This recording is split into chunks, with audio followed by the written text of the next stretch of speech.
What's going on, everybody? This is Kevin Impeccable Peck, your host, and it's another fantastic day. I hope you smiled today, because if you didn't, you're just doing yourself a disservice. This is the Chicken Box, powered by the oldest black business, not only in Maryland, but probably a bunch of other states too. 131 years, theafro.com has been informing, educating, and inspiring. Courtney, my Gen Z colleague, how are you today? I am doing great. I'm blessed to be here and I'm trying to stay cool. It is hot in the shy. How are you? Not in Chicago, huh? That's a Oh, yeah. rarity. That's a rarity, man. We have a great topic coming up today. It is Black people versus recreation. What and where and how are our kids having an outlet to learn, grow, get in shape, do something different, get off the corner, get out the house, get from in front of the screen? What are we doing about it? We got a special guest, friend of the Afro today. Let's bring on Doc Cheatham. Is Doc there? Doc, welcome to the Chicken Box. We have a little music coming in. How are you today, sir? Uh-oh. Good morning. Good morning. You know, I'm we sorry. we, Good afternoon. we, we get ready to talk about something serious. I'm great. And Thanks to the Lord, I woke up. wow, all of a sudden, we were backstage. Everything was so clear. And as soon as we talk about some Black people versus doing something for the kids, the technology tried to act up. Doc, can you hear us clearly? I hear you very well. Hope you. Oh my Oh, goodness. no. You would say you wouldn't even believe that this was happening, right? But if you just tuned in, we're going to get into some things. Doc champions a lot of causes in Baltimore, and he's been talking about food deserts. But today we wanted to talk about recreation, parks and recreation in Baltimore. What's going on with the parks and recreation? Doc, welcome back. Welcome. I don't know what happened. I'm glad to be back. Absolutely. They heard you were coming on our show. They tried to shut you down. But you know, Wouldn't be the first time. that's almost impossible. So Doc, why don't you introduce yourself to everybody, and then we can get right into just what's on your mind and heart today on the Okay. Chicken Well, Box. thank you so very much for having me, and for the listeners and the viewers. Definitely become a subscriber to the Afro. I am one now, have been, and I encourage everyone listening and hearing to do the same. My name is Dr. Marvin Doc Cheatham. I'm a retired federal government employee after 42 years. I'm probably the only crazy person in America that has been the president of three different civil rights organizations. And of course, if you know about civil rights groups, they are non paid organizations. I was president first of the Southern Christian Leadership Conference here in Baltimore, that was founded by Martin Luther King. I was then recruited by the NAACP and I became their local president. And while I was president, out of 1,500 branches, I was the number one branch in America. And then I thought I had retired from the NAACP, and I got recruited by Reverend Al Sharpton, my fraternity brother, and I was the president of the National Action Network here in Baltimore. So I've done 40 years of government service, but my pleasure has been helping and working with my own community in the area of civil rights. Boom, civil rights. Man, let's just speak on that before we get into the parks and recreation. When you hear the word civil rights, what does that mean? What does that mean to you, Doc? It means trying to undo some of the wrongs, some of the injustices that may have befallen us and or have been perpetrated by others. And you try to bring some closure and some improvement to address it to benefit a lot of people as a result of a few people doing some wrong. So it's really trying to do good. Or as George Washington could say, service is the most important thing that you can do. And through civil rights, we try to serve people. Absolutely. We don't like that unlawful discrimination that goes on time after time and place after place and space after space. Courtney, does your generation still hear about civil rights? Is that a word that's even used today? I would say we use it, but like in a different way. Like we use like activism instead of saying civil rights. We're advocating for. We just say our rights, or yeah. We don't really when we say civil rights, like we think of like old times, like the civil rights movement that our Ouch. grandparents partook. Mhm. All right, Jewel, how are you? And if you're tuning in, I have Doc Cheatham, a longtime civil rights leader. He's fighting for the little guy, and he's going to be the one to speak up for the inequities that are going on through the city. Now, we were backstage, and we thought we were going to go one way, and then he brought up about parks and recreation. So, what are our kids doing? I know you had it on your heart, Doc, to do. Just tell them about bringing a skateboard park to Baltimore. Well, I had a unfortunate move that I made. 8 years ago, I decided to run for House of Delegates in Baltimore City. And in that campaigning, I go to different communities. I went to a community that's overwhelmingly white because a significant number of those residents are voters in my legislative district. And while I was there, I was hearing children call my name. And one, I'm saying, the children in this neighborhood not only don't know me, but definitely wouldn't know me to call me out. And lo and behold, it was four children from my neighborhood, almost a mile away. And I asked these children, because I love children to death, what are y'all doing up here a mile away from our neighborhood? And I didn't say to them a neighborhood that looks opposite to you, but I was just concerned about their well-being. And they said, Doc Tina, we're up here skateboarding. And I said, you're skateboarding? And they said, yes. And their question to me, Oh my God, Doc, as we lost him again. I'm telling you, this must be a super hot topic. If you just tuned into the Chicken Box, we have special guest Doc Cheatham.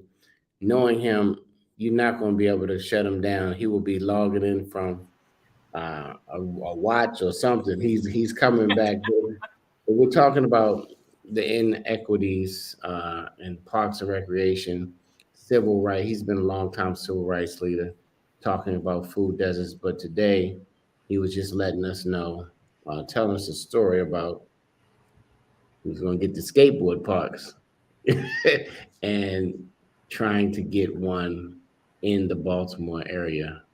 I don't know if he's still talking to himself. Hopefully, he sees that he is not on the screen anymore with us. And I'm not sure what's going on with the internet. But if you haven't checked out the Afro and you've never heard of us, we are the oldest black business in Maryland. And I think our special can you guest, see me and can you hear me? we can hear you. What's going on over there, man? I have no idea. And I do at least one Zoom meeting almost every day. Absolutely. So this must be a hot topic. So, It but must, let's it must let's be get high. let's get back to the story. Okay, Well, you what you were happened in was, your legislative district, right? And yeah, which was predominant, and then a part of it was predominantly white. And then you heard some people calling your name, and you and they said, were "Wait, my children, children right, from my neighborhood. And our conversation was brief. They went to skateboard, but they asked me, since I was running, why don't I try to bring a skateboard park to them? I did not promise them that I would do it, and thank goodness I didn't, because I came in fifth out of 10 candidates, but I need to come in third. I didn't.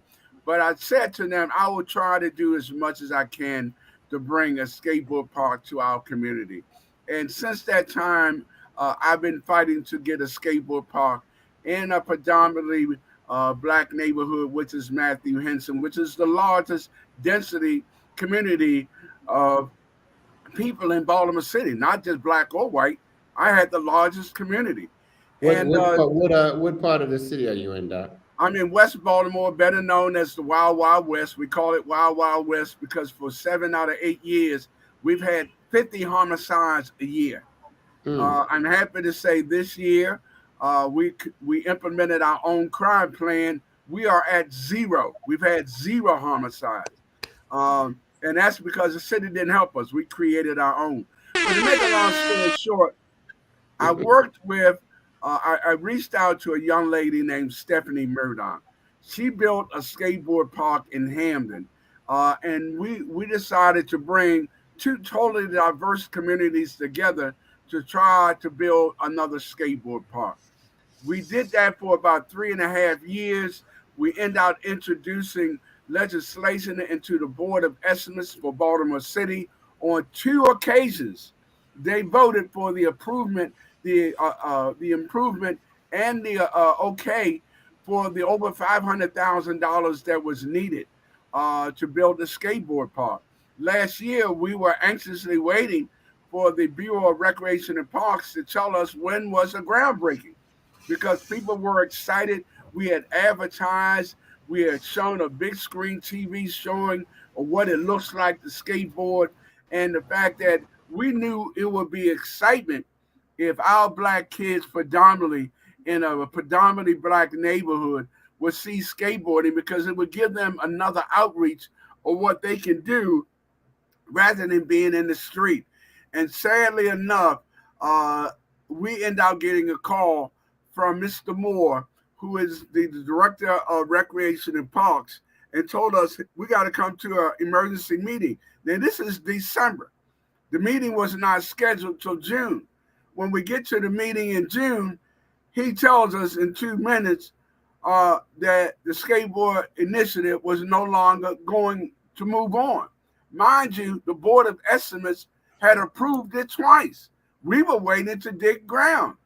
Come to find out, State Senator Antonio Hayes, who represents our district, the 40th district, told a blatant lie, and I'm going to say it's a lie because we have documents to prove that he lied. He said that our community did not want a skateboard park. Well, during that same period of time, 4.5 years ago, our community, which was predominantly Jewish until 1945, it had transformed into a predominantly African American community because our Jewish brothers and sisters moved to Park Heights. Well, our community was left with nothing. So we created what we call a master plan to basically outline what you have in your community and what you would like to have. And that particular report that we did was on a time when I was in the hospital, having had a major stroke, couldn't see, couldn't walk, was in a wheelchair. The thing that kept me living was I got a report dated September 30th, 2020, which outlined in about 40 some pages a document saying, Mr. Cheatham, your It was getting juicy. If you just tuned in, we have Doc Cheatham, civil rights leader, champion for the people. He was giving us the lowdown on skateboard parks. And while we're waiting for him, because he's going to come back in, kids love skateboard parks. Now, when I rode a skateboard back in the day, I didn't even use a helmet or pad or anything. We would get tore up on skateboards. But anyway, Doc, I got a filibuster every time you go out. Because the story is so good. The story is so good. We want to continue the story. So if you just tuned in, you're gonna have to go back and watch it later to find out the beginning of the story. But the story picks up from what happened, to make a long story short. Alleged lie. I'm going to say alleged because I don't know anything about it. But go ahead, Doc. Well, what actually happened was the meeting that we had with the Bureau of Recreation and Parks indicated that the program after 4.5 years had been stopped, and it had been stopped because the state senator alleged that the people of the community did not want a skateboard park. Well, the document that we have is printed by the Baltimore City. On page 32, it lists the priorities that the community voted on for the last 3 years as to how we prioritize what we needed in the community. Number 9 on page 32 was skateboard park. So first and foremost, the city of Baltimore published a document that substantiated that the community voted for a skateboard park 3 years ago, 3 years before this happened. But what made it worse, once we heard it, we knew there was no reason why we could not quickly prove that he was not telling the truth. Right. So he said it on a Tuesday. On Wednesday, it rained all day. We decided on that Saturday to go to the community and gather some petition signers to say that that's not true. We want a skateboard park. Over 200 people that live in the immediate area signed the petition. We tried to give that petition to Senator Antonio Hayes to let him see that we had documented proof, not only from the city's document saying we want a skateboard, but from the neighbors themselves. There was an excellent picture done by the Baltimore Brew, which captured us trying to give Senator Hayes the petitions. Well, we have gone to the mayor. We met with the mayor last week. The mayor has agreed to review everything that we presented to him. He did indicate that he was quite troubled by what had transpired, but we also filed a complaint, a formal complaint alleging 4 to 5 issues that we contend are inequities being perpetrated by not only Antonio Hayes by not telling the truth, but by the director of Recreation and Parks, who disapproved of the approved skateboard park by the Board of Estimates. And what made it worse, we did an investigation on the Bureau of Recreation and Parks. And this past Monday, on my 73rd birthday, we presented to all 4 TV stations in Baltimore a document which was done by the Comptroller's Office in Baltimore City, which substantiated that the Bureau of Recreation and Parks had failed the audit. This is for the second time, not the first time. They have failed an audit, and 2 of the reasons why they failed the audit dealing with race and income. They were saying in the audit, and you can get it, it's a public document, and we showed it and gave it to all 4 TV stations, as well as 50 other radio stations and other TV networks, to say that, yes, an injustice was done to us, but we still urgently need a skateboard park for these children in the neighborhood. So yes, next week we meet with the Human Relations Commission that deals with inequities. We have filed 5 charges against Antonio Hayes, the senator, and a complaint against the director of Recreation and Parks. And we have asked for his resignation. We think this is a grave injustice. And then as we're doing this, we get information that 3 pools were not being open in Baltimore City, again, due to the Recreation and Parks. On that Monday, this past Monday, we had 2 other communities come directly to me and say, our swimming pool has not been open because of Recreation and Parks. So what we are saying, folks, we forgive them. We are God-fearing people. I'm a God-fearing brother. I forgive people for the wrong that they have done. But why harm our children? There is no black skateboard park in the state of Maryland. Many of our kids skateboard, but they go miles and miles to go skateboard when the city has approved of a place to have a skateboard park. And the budget that was approved was to not only build a skateboard park where there was no. You still here? You can hear me? Yeah. Well, I can't see you, but hopefully you can see me. We can see you. You can see me. You might have just closed the window. We are basically saying we forgive them, even though we filed charges against them. We want what's in the best interest of our children, black and white, to have a skateboard park. And we're willing to go. I will tell you this, there aren't too many people in America that have filed class action lawsuits and won them. I have won 3. I won 1 against the mayor of the city of Baltimore. I won 1 against the HBCU injustice that took place in Baltimore. And I filed another one about statues, Confederate statues taking place. I won 3 class action lawsuits. I'm willing to file a 4th against the city of Baltimore if we don't get our promised skateboard park. We need the skateboard park and we need the pools open. We need the recs back open. We need things for the kids to do besides get into trouble. Because if it's nothing for them to do, something's gonna, something negative will always pop up because there's always somebody trying to get somebody to do something, especially in the city of Baltimore or any Yeah. other state. And you need some mentors. You need some men like Doc Cheatham. I remember the guys at the rec centers. They got you straight. You know what I mean? They got you straight. You They went got you wrong, straight. did wrong. They got you. They Yeah. got you straight. And we love them. Even if they let you fight, it wasn't all about the shooting. Back in the day, they might let you fight to a point, and then say, "Now y'all go ahead and shake hands." That's you hit the nail on the head. I had a couple fights with growing up myself. I used to be known as a bully. But at the end of the fight, the older guys would say, okay, now y'all shake hands, hug each other, and this fighting is over. And that's what helped us.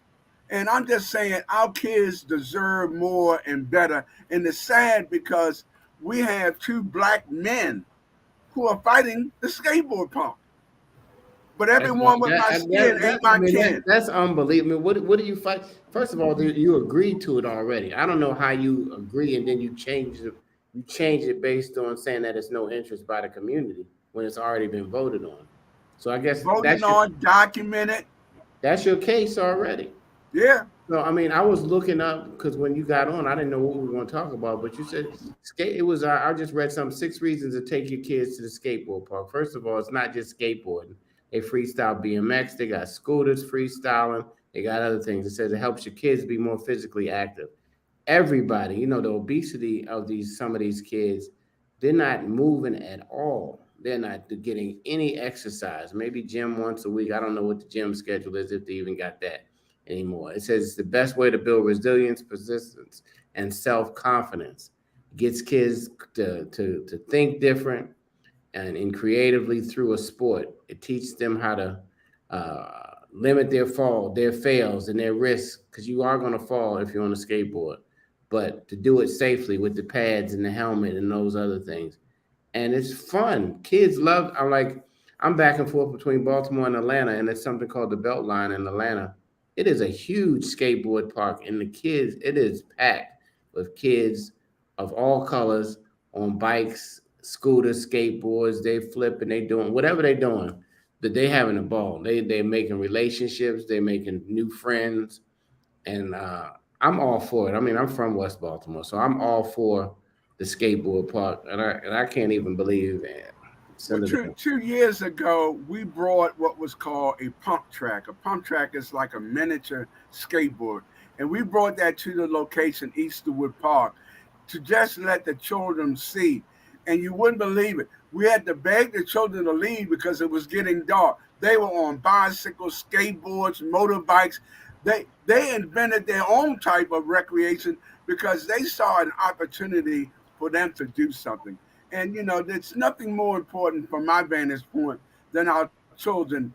And we must do more and better.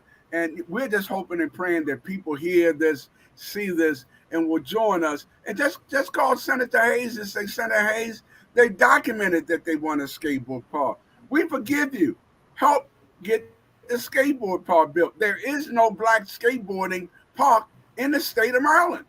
None. Get out of here. Get out of here. Look, this is not going to be a long chicken box, you guys. We're not going to beat the dead horse. I like that you have forgiveness in your heart, Doc. I don't know if you have anything else on your mind, but we want to talk typically about bringing things that you might not be thinking about. And we might have woke up today and never thought about a skateboard park. And we might not even be getting on a skateboard park. But it ain't about what you getting on. It's about having an outlet for the kids to do something. And that's ridiculous. Craig Talley says they don't want the communities to come together. Because why can't black and white people skate? Why can't they come down to our skateboard park? It's unbelievable to see the camaraderie that happens when blacks and whites come together, either athletically or in music. They forget all what the discriminations. They come together and they enjoy themselves. And that's what we saw with Hampton and Eastwood, two totally diverse communities loving on each other. Absolutely, having fun. They forget all about the other things That's right. that that are out there that the other people try to put in their mind, but they're like, hey, that's my guy. You know what I mean? That's my girl. So man, what was I thinking? What did you say that brother's name who was the number one skateboarder right now? Nigel Nygel Houston, Houston. He's out of California. He is a Rastafarian at that. Is that right? Nigel Houston. Yeah, he Right, because got he was hurt just before the Olympics last year. The Olympics was last year in Japan. Matter of fact, it was so important that Japan liked what we were doing. We had two of the ambassadors from Japan come to our unveiling of the big screen TV so people could see Japanese and blacks and whites all skateboarding together. Because we have a lot of cherry blossoms. The block that I live in has 14 cherry blossoms. Cherry blossoms is a tree that's grown in Japan. So it's something I think that will improve relationships in America, not just the state of Maryland. I think in America, if we get black and white, brown, yellow, green kids coming together and adults, because a lot of adults skateboard. Before I had a stroke, I skateboarded. Didn't do too well. Everybody's trying to buy my skateboard because I got the most prettiest Raven skateboard apparatus, and everybody wants it. I said, no, Doc Cheatham, before he dies, is going to get back on that skateboard. absolutely. You know, you can sit down. You know, you can skateboard sitting down. You remember that? Yeah, yeah. Listen, we used to have skateboards, and you put a box in the front of it. Right. Absolutely. That's right. Courtney, I don't want you to get lost on the streets of skateboarding. You got any questions for Doc before he gets off? Yeah, I'm curious about this. So, if there was a budget allocated for the skate park, like where did that money go? Well, we now know that we did a little further investigation because what the audit showed, the audit was done by the controller, not by any individual, by the controller. What it unveiled was that on two occasions, the budget had set aside funding a little more than $500,000 to make improvements in the skateboard park at this park. That money is now missing. And we think that may be the hidden agenda with the audit. You know, why would the controller put in a document on the front page that the audit failed? And two of the reasons it failed was income and race. And we're saying when we asked for on Monday, all four TV stations were there Monday in front of City Hall. We asked for that the city council had an immediate investigation, not only because we didn't get the skateboard park and the injustice that was perpetrated, but they need to find out where's the money. Mm. The budget was approved for it. The money hasn't been spent. And some of that money, the reason why the senator got involved and had an influence on Director Moore, because some of that money is state money. So he can stop state funding as a state senator, and he's probably one of the most powerful senators we have now because he's very close to our beloved new governor. And I love my governor. Well, they're gonna have to figure this one out together, I guess. Well, all I can say is I won 3 class action lawsuits.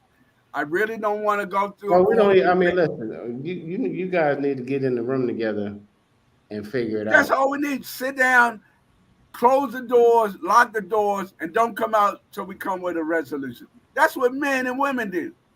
Grown men and women. And then even when you love them, sometimes you got to use the law because they don't listen to nothing else. I mean, that's just you know what I mean. we need help. We need, you know, I know the lawsuit that we did for illegal arrest in Baltimore City, that took only 3 years. The lawsuit on HBCUs, for me, it was 50 years. I was in college 50 years ago. Right. And I was president of the freshman and the sophomore What class. school did you go to, Doc? I went to Coppin State, but I wanted to go to Morgan. But they wouldn't give me a football scholarship, so I had to go somewhere else.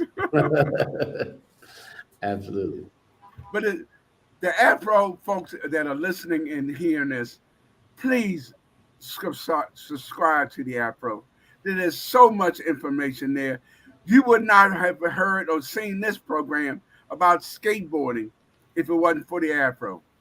The local newspapers here really won't cover it because it pits black against black against black, white against white, because the issue is equity.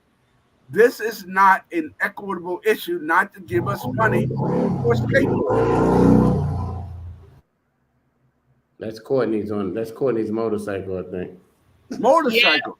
Yeah, it's rowdy in the shop. Chi-Town Motorcycle Club. I don't know what that is. But look, thank you everybody for tuning in today. God bless you. Thanks for having me. Hey, we're gonna keep pushing. You know, you always have a friend at the Afro. And guys, if you haven't, for less than 2 Uber Eats, you can get a digital subscription for $100 a year. You can get the print and digital.